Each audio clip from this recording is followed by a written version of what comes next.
धन्यवाद परम प्रधान परमेश्वर के। मत्ती चैप्टर 12 वर्स 43 से पढ़ना शुरू करेंगे। कुछ ऐसा बाइबल कहती है, जब अशुद्ध आत्मा मनुष्य में से निकल कर जाती है तो सूखी जगहों में विश्राम ढूंढती फिरती है और पाती नहीं।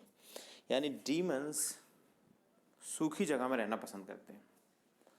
अगर स्थान सूखा है तो दुष्ट आत्मा रहेंगे, स्थान गीला तो दुष्ट आत्मा नहीं रहेंगे। इसका मतलब ये है। और दुष्ट आत्मा कहाँ रहना पसंद करते हैं, हमें ये जानने की ज़रूरत है। दुष्ट आत्मा हमारे शरीर के अंदर जा कर के अपना कार्य करना पसंद करता है, क्योंकि वो हमारी बॉडी को पोजेस करेगा, यानी कंट्रोल नियंत्रण करने के बाद उस पर काम करना पसंद करता है ताकि फ्रीली काम कर सके। तो अगर हमारा शरीर सूखा है, ड्राई प्लेस है हमारी बॉडी के अंदर, तो दुष्ट आत्मा निश्चय प्रवेश करेगा और रहेगा। अगर नहीं है तो नहीं करेगा। अब बॉडी को अनड्राई करने के लिए, हाइड्रेटेड करने के लिए, इसका मतलब ये नहीं कि हाइड्रेट करने के लिए अब हम पानी से नहाएं धोएं, ऐसा कुछ नहीं। इसका अलग ही तरीका है, लेकिन उसको जानने के लिए पहले हम थोड़ा आगे पढ़ेंगे। फिर क्या कहती है? तब कहती है, मैं अपने उसी घर में जहाँ से निकली थी लौट जाऊंगी। कैसे वो वापस हो सकते हैं जब हमने उनको निकाल दिया हुआ है? दो तरीके मैं समझता हूँ यहाँ पर। पहला तरीका है दुष्ट आत्मा अपनी मर्जी से जाए, अपनी मर्जी से आ जाए। दूसरा तरीका ये हम फोर्सफुली किसी को निकाले और दोबारा प्रवेश ना करें।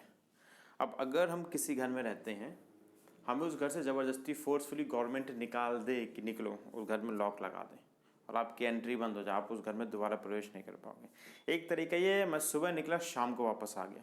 तो दुष्ट आत्मा एक समय एक जगह पर नहीं होता, ये आपको पता है। पवित्र आत्मा एक समय पर हर जगह पर ही उपस्थित है, ये भी आप जानते हैं। आप समझो कि कभी कभी क्या होता है, हम एकदम से गुस्साया 5 मिनट के लिए एक पर्टिकुलर टाइम पे या एक पर्टिकुलर बात पे, इस बात से मुझे इरिटेशन होती है, उस बात पे मुझे गुस्सा आया, उसके तुरंत बाद गुस्सा खत्म हो गया, क्योंकि दुष्ट आत्मा निकल के कहीं और चला गया। ये दुष्ट आत्मा काम करने का तरीका है। हमको समझने की ज़रूरत है। हमको वेरी फर्स्ट टाइम भी डीमन को ख़त्म कर देना। अगर हमारा गुस्सा आ रहा है तो गुस्से से इरिटेशन आएगी, इरिटेशन के बाद एक स्टेप हम और बढ़ के हमारे अंदर से उसके लिए अब शब्द निकलेंगे, श्राप निकलेंगे। उसके एक स्टेप और बढ़ने के बाद ऐसा होगा, अपने मुंह से उल्टा सीधा बोलना शुरू कर देंगे। उसके बाद एक स्टेप और ऐसा होगा कि एक दूसरे को मारना शुरू कर देंगे। यानी एक दुष्ट आत्मा दूसरी दुष्ट आत्मा को एक्सेस देगा, दूसरा तीसरे को देगा, तीसरा चौथे को एक्सेस देगा, चौथा पाँचवें को एक्सेस देगा, पाँचवा छठवें को एक्सेस देगा, छठवां सातवें को एक्सेस देगा आपके घर का, यानी आपकी बॉडी के अंदर प्रवेश करने का। अगर ये क्रम चल गया तो आपकी और आपके परिवार की लाइफ हेल होने वाली है। और अगर इसके पहले ही क्रम में आपने रोक दिया तो आपका जीवन मस्त होने वाला है। इसको रोकने का तरीका भी इसी वचन पे है। अब आगे पढ़ते हैं, आगे क्या कहते हैं। मैं अपने उसी घर में जहाँ से निकली थी लौट जाऊंगी और लौट कर उसे सूना, झाड़ा बुहारा और सजा सजाए पाती। वाह! तब वह जाकर अपने से और 7 बुरी आत्माओं को अपने साथ ले आती, जो हमने बताया अभी कि कैसे 7 बुरी आत्माएं काम करती हैं हमारे जीवन पे, और वो उसमें बैठ कर वहाँ वास करती हैं। और उस मनुष्य की पिछली दशा पहले से भी अधिक बुरी हो जाती है। इस युग के बुरे लोगों की दशा ऐसी ही होगी। बहुत इंपॉर्टेंट लाइन है। इस युग के बुरे लोगों की दशा, इस युग के बुरे लोगों की दशा ऐसी होगी। जो उस वचन को सुनना है वो चुना हुआ है, वो बुरा नहीं है। हम चुनी हुई जनरेशन है, हम रॉयल प्रीस्टहुड हैं, हम परमेश्वर के एम्बेसडर हैं, हम उसके बच्चे हैं, ना कि हम विकेड जनरेशन हैं। सबसे पहली चीज़ आप समझिए, आप दुष्ट जनरेशन प्रजाति नहीं है। आप चुने हुए लोग हैं, हम सब चुने हुए लोग हैं, हम सब रॉयल प्रीस्टहुड हैं, हम सब परमेश्वर के लहू से धोए गए, हम सब धर्मी हैं परमेश्वर की दया से, उसके प्रेम की वजह से, ना कि अपने कर्मों से। तो ये लाइन जो यहाँ कहना चाहता है कि इस युग के बुरे लोगों की दशा ऐसी ही होगी। जब हम विकेड नहीं है तो हमारी दशा ऐसी नहीं होनी चाहिए।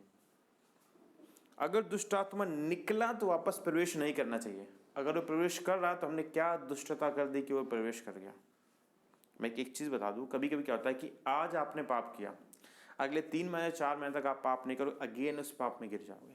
फिर साल भर तक नहीं करो, फिर उस पाप में गिर जाओगे। बाइबल कहती है धर्मी 7 बार गिरेगा लेकिन उठ खड़ा होगा। अगर आप उठ खड़े हो रहे हो तो आप धर्मी हो, आप गिरोगे। बाइबल कहती है धर्मी 7 बार गिरेगा लेकिन वो उठ खड़ा होगा। अगर आप पाप में आज गिरे, 1-2 महीने बाद फिर गिरे, फिर उठ खड़े हुए, फिर उस पाप से बाहर निकल गए, तो यानी आप धर्मी हो, आप गिरोगे उठोगे। बाइबल कहती है यहोवा ने बोला हुआ है। लेकिन अब गिर के उठने में हमें सबसे पहले यीशु मसीह को पकड़ने की ज़रूरत है, क्योंकि जब दुष्ट आत्मा ये प्रवेश करने की कोशिश करेगा बॉडी के अंदर, हमें उस वक्त हमारी बॉडी को कौन पोजेस किए हुए, बहुत इंपॉर्टेंट है जानना।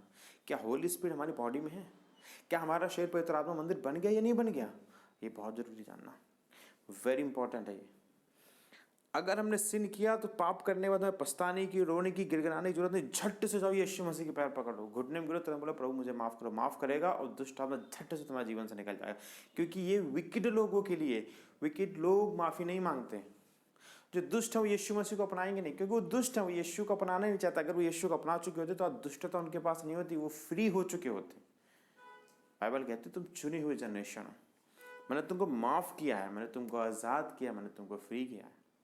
अगर ऐसे लोग जो परमेश्वर के पास नहीं है, जो यीशु को नहीं जानते, जानने के बाद यीशु को नहीं जान रहे हैं, चमत्कार देखने के बाद यीशु के चमत्कार को स्वीकार नहीं कर रहे हैं, आज जाना कल यीशु को छोड़ दिया, दोबारा प्रभु के साथ नहीं जाना चाहते, क्योंकि परमेश्वर तो शारीरिक चीज़ों से तुमको दूर होने के लिए बोलेगा ना, और वो शारीरिक चीज़ों की लालसा में फंसे हैं।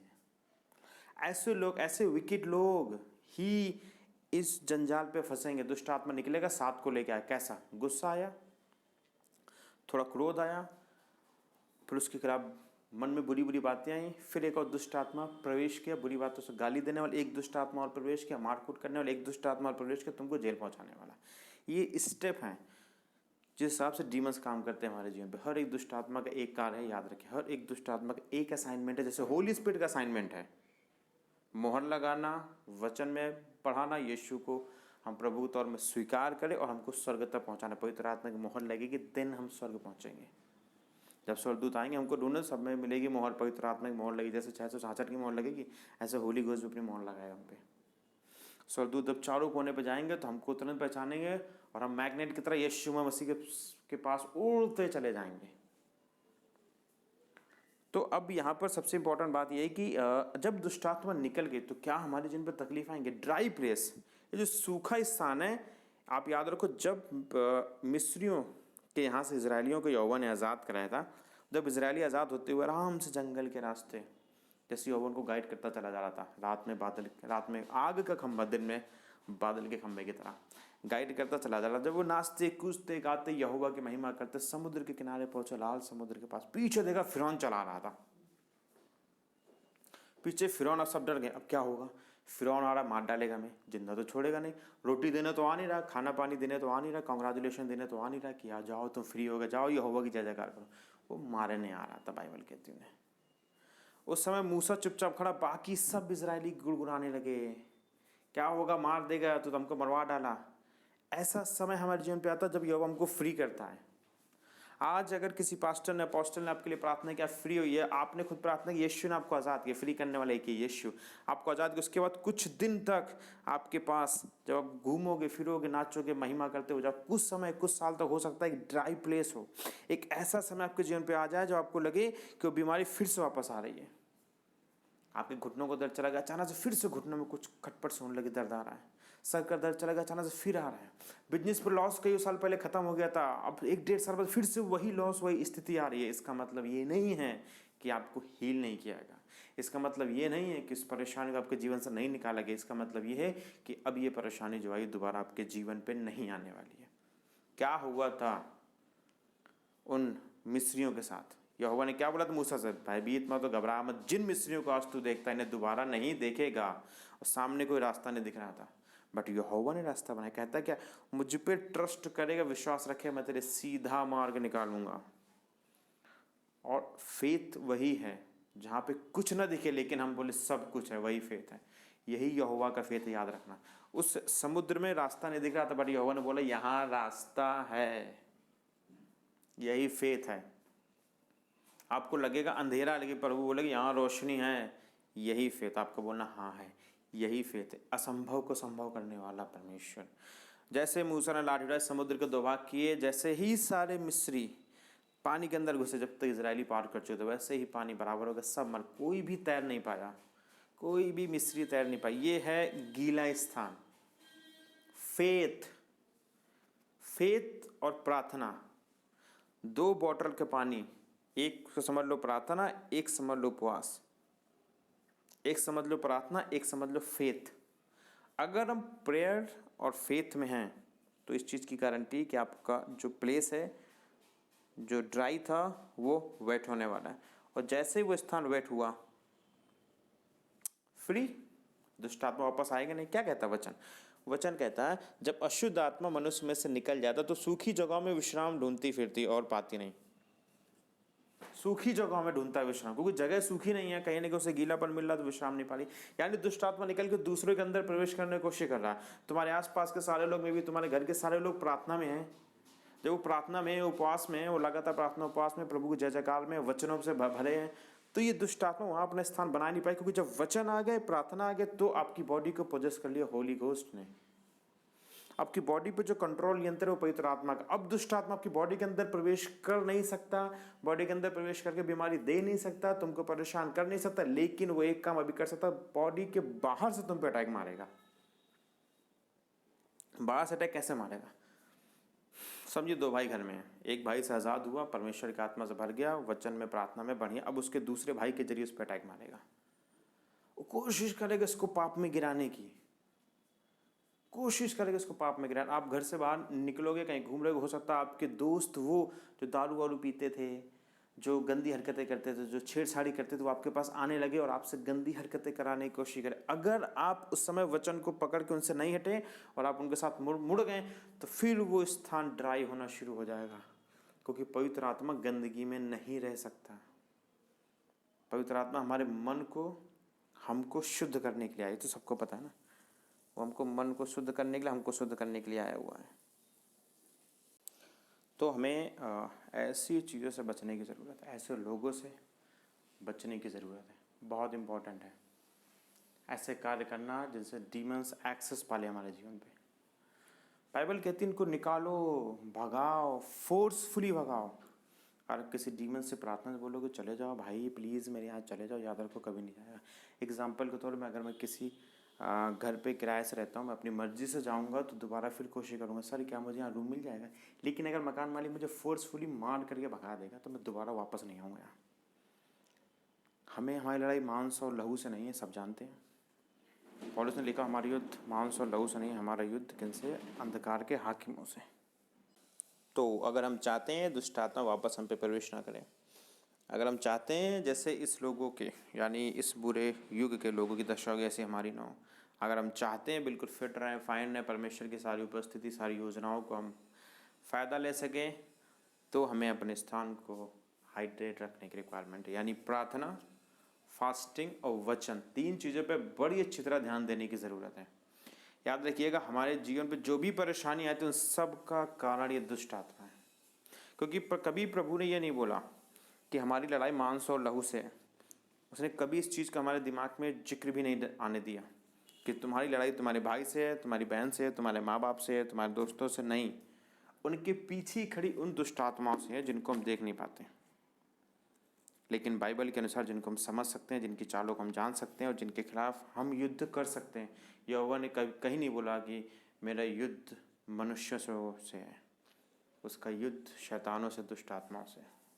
प्रभु, याद रखिए, प्रभु इंसान से प्यार करता है, उसकी गाली गलौज से नफरत करता है। प्रभु इस दारू पीने वाले से प्रेम करता है, लेकिन उसकी दारू से नफरत करता है।